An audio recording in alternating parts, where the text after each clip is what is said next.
Well, the Prime Minister is facing renewed pressure to hold a National Royal Commission in the wake of the Bondi terror attack, with the families of those killed and injured calling for a powerful national response to anti-Semitism.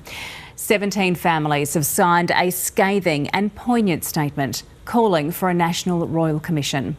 The Prime Minister has so far resisted the calls. Max Tillman joins us now from Bondi Beach. Max, tell us more about this letter. Well, it's an emotional plea on behalf of those 17 families for truth, accountability and answers. What those 17 families who have co-signed this letter to the Prime Minister are asking for is a Commonwealth Royal Commission that would not only investigate what they've described as rising instances of anti-Semitism, particularly over the last few years since the October 7 attacks in Israel in 2023, as well as what they've described as the clear failings of the country's security and law enforcement agencies in the weeks and months preceding the December 14 attack. Now, this is an incredibly emotional letter. In fact, the letter states that on behalf of those families, we have lost parents, spouses, children and grandparents.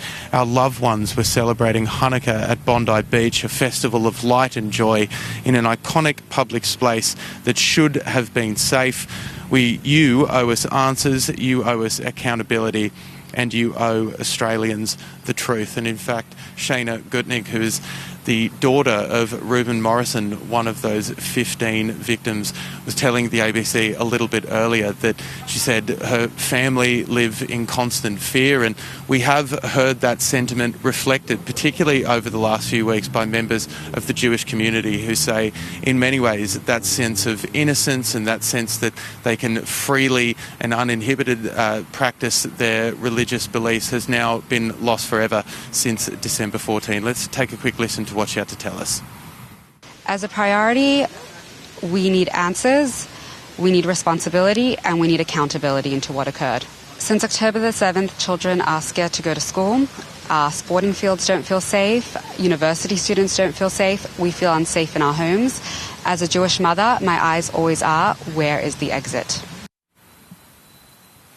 Now, here in New South Wales, the Premier Chris Minns has already indicated his support for a Royal Commission in New South Wales. Now, a Commonwealth Royal Commission that would have to be established by the Prime Minister would naturally have a much grander scale and scope. However, the Prime Minister is so far resisting calls for that Royal Commission.